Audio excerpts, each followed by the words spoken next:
I still remember the exact moment it started, the one text that made my chest tighten and my stomach sink. "You're so predictable. Always so easy to read." It wasn't from a stranger, and it wasn't meant to be funny. It was from her, my wife, the woman I trusted more than anyone in the world. I stared at my phone for what felt like hours, scrolling through the conversation again and again, trying to convince myself it was a joke. But deep down, I knew it wasn't. The first cracks were subtle. She started canceling our plans last minute, saying it was work stuff or a girl's night out. Calls went unanswered for hours, then suddenly picked up with a laugh that didn't quite reach her eyes. Sometimes she'd text me in the middle of the night, cryptic little things that made my heart skip, a name here, a hashtag there, and then delete them so fast I barely had time to read them. I questioned myself constantly. Was I being paranoid? Was I overthinking? I remember the night that broke me. She invited me to hang out with her crew at a new bar downtown, one I'd never met. I agreed, mostly because I thought staying close meant staying connected. I was wrong. From the moment we walked in, something was off. She clung to her friends in that way that made me feel invisible, laughing louder than necessary at jokes that weren't funny, her hand brushing someone else's shoulder in a way that wasn't innocent. My throat tightened, and I could feel my face burning. But I forced a smile, telling myself I was imagining things. And then it happened. She leaned into the group, louder than I ever expected, and said my name. "Oh, look at him!" Still trying to act like he belongs here. How cute. The words didn't just sting. They cut deep, slicing through years of shared memories, inside jokes, and promises. I could feel the laughter roll around the room, directed at me, my hands clenched into fists at my sides, and for a moment I couldn't breathe. I wanted to lash out, scream, disappear. But something inside me shifted. Instead of reacting with anger, I simply let her words sink in. I looked around, really looked, and for the first time, I saw the room as it was, everyone's eyes shifting between us. Tension thick in the air. She had mocked me, made me the punchline, and the room had gone silent. Not because they were polite, but because they saw something in me they hadn't expected.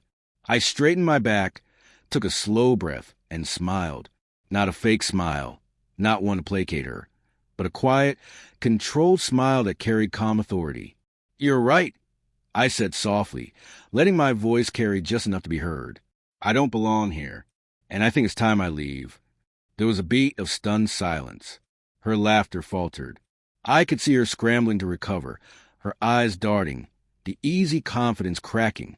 I didn't wait for her excuses or the protests of her friends. I turned, walked out, and left the room echoing with a quiet that wasn't just surprise.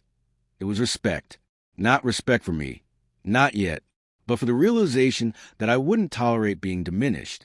Walking home, every memory of her smirk, every dismissive gesture, every lie that had slowly piled up, came rushing back.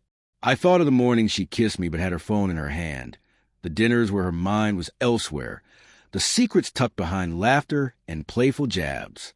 My chest ached, but for the first time I felt clarity. I realized betrayal isn't always loud. Sometimes it's subtle, disguised in jokes and late-night texts, in avoidance and careless words. And sometimes the power isn't in confronting it with fury.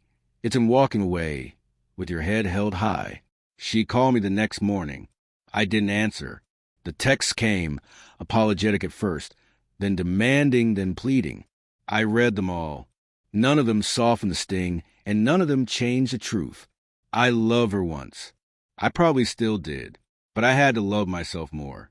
Weeks later, I saw her at a mutual friend's gathering. She approached hesitant, eyes wide, as if testing to see if I'd crumble. I didn't. I offered a simple nod. No words, no explanations. Just acknowledgement and distance. That was enough. The silence that followed wasn't empty. It was full of lessons, full of strength, and full of the knowledge that my worth wasn't tied to someone else's approval or cruelty.